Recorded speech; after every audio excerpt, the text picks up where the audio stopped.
sure like we get them all like like just like a hangout. It would be like a, like.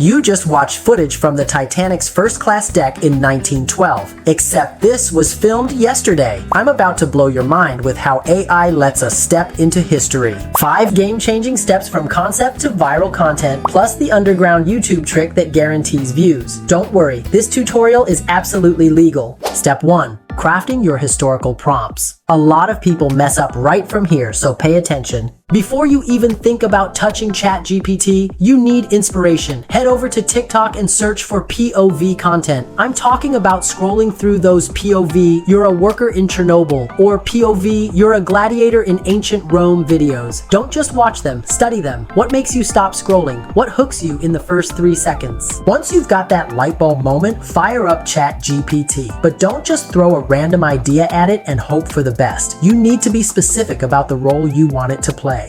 Let me give you a concrete example. Instead of saying, make a video about the Titanic, try this. You're a creative director for historical documentaries. I want to create a POV video where someone experiences life as a first-class passenger on the Titanic from April 14th to 15th, 1912. Give me 5 different scenes from their luxurious journey. See? You're giving ChatGPT context and a clear framework to work with. Once ChatGPT spits out those scenes, you need detailed visual prompts. Copy this exact prompt. Give me detailed prompts for AI to generate images for each scene, then give me prompts to animate them. Each prompt should be at least 4 to 5 detailed sentences. Make sure it's from a first-person perspective, make it photorealistic, and include specific details about lighting, atmosphere, and emotions. ChatGPT will create prompts that are so detailed, your AI image generators will know exactly what you're going for. We're talking about prompts that specify things like the gleaming silverware and fine china sparkle on the table, instead of just dining room scene.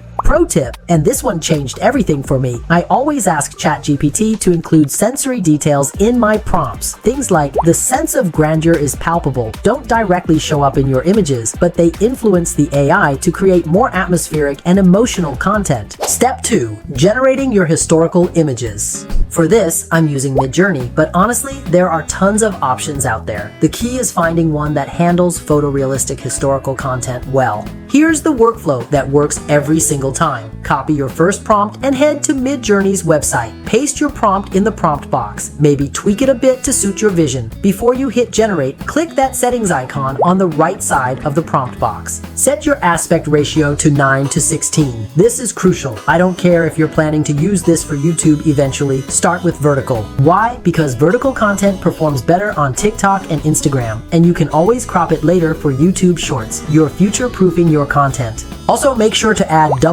~style raw to your prompt. This gives you more photorealistic results. And you might wonder why I add such a long number series in the seed field. Looks like some kind of secret code, right? I'll explain exactly what that's all about when we generate the second image. Hit generate and watch the magic happen. But here's something most tutorials don't tell you. Don't just accept the first set of images you get. If you get an image that's close but not quite right, use the very strong button to fine-tune it. Sometimes the gem you are looking for is waiting in the second or third batch. Once you find an image you love, click on it and select Upscale Creative. This gives you that professional, high-resolution quality that separates your content from amateur stuff. Now let's move on to the second image, and here's where I'll solve that mysterious seed number puzzle for you. Copy your second scene prompt from ChatGPT, add style raw just like before, but now click on that seed number next to your first image batch and it'll automatically paste into your second prompt. Think of the seed number as the visual DNA of your images. Midjourney has literally millions of these things floating around, and without specifying one, your Titanic journey could go from looking like a Christopher Nolan masterpiece to a Wes Anderson fever dream faster than you can say iceberg ahead.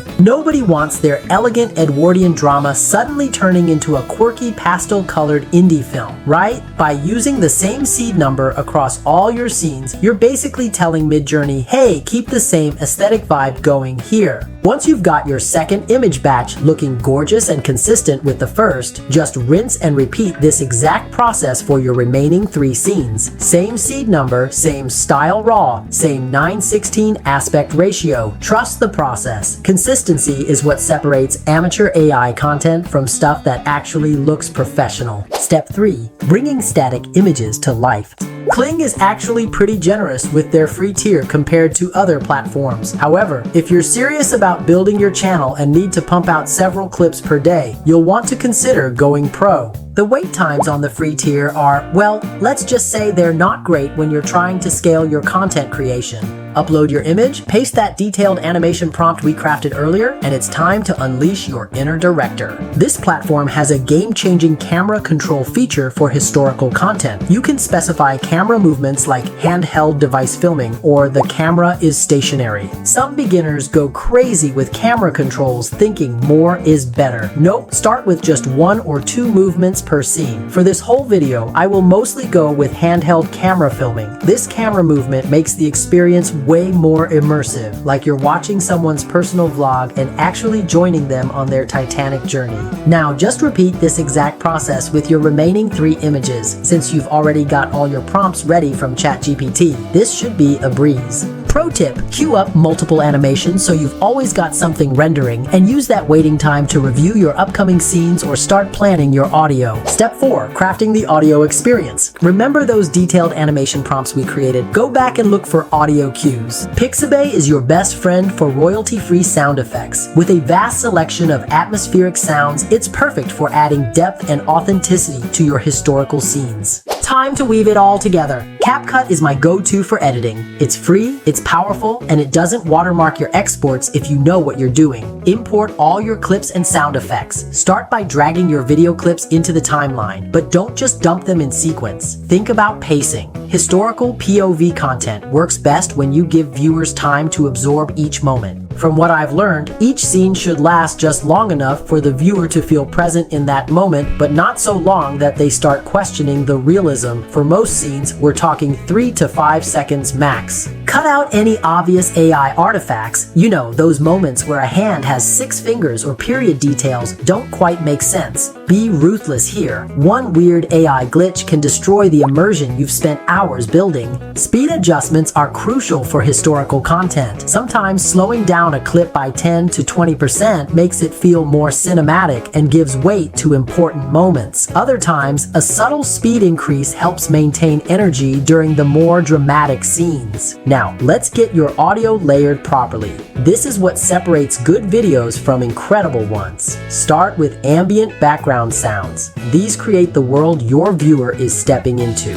Think gentle ocean waves or seagulls. Then add specific action sounds that match what's happening on screen. Finally, and this is crucial, consider subtle emotional audio cues like quickened breathing during the disaster scenes or the elegant sounds of fine dining during peaceful moments. The fade-out transition is your secret weapon. It's subtle, it's classy, and it mimics how memory works. Moments blending into each other rather than hard cuts that feel jarring. For historical immersion, skip the background music entirely. Nothing preserves the authenticity of a 1912 luxury liner scene like letting the carefully selected ambient sounds tell the story on their own. Distant conversations, footsteps on deck, the subtle hum of machinery. These natural sounds create a much more believable and immersive experience than any orchestral score ever could. Let your thoughtfully crafted sound effects do all the heavy lifting. And here's the final touch: strategic titles throughout your video. Start with a compelling opening title like "You wake up as a first-class passenger on Titanic" to immediately transport your viewers. But don't stop there. Add scene-specific titles throughout to guide the narrative.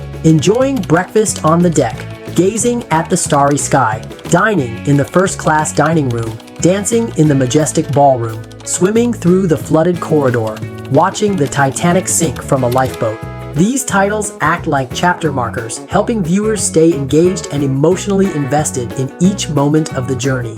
YouTube growth tips that actually work. Finally, I can't stress this enough. Having great content is only half the battle. Let me drop some growth strategies that actually move the needle. First up, this might surprise you. Channel presentation matters way more than you think. Before you upload a single video, make your channel look legitimate. Get a proper profile picture and banner designed. Canva works great for this, but don't just slap something together. Your channel art should immediately communicate what kind of content you create. Next, even the best content won't get discovered without proper SEO. And no, SEO isn't just a buzzword, it's literally how people find your content. Use Google Trends and vidIQ to research keywords before you create your titles. But here's the advanced move. Don't just stuff keywords into your title. Create titles that include your keywords naturally while still being compelling to human readers. And here comes the hardest part. Patience is everything in this game. Just because your first Titanic POV video doesn't immediately go viral doesn't mean you should quit.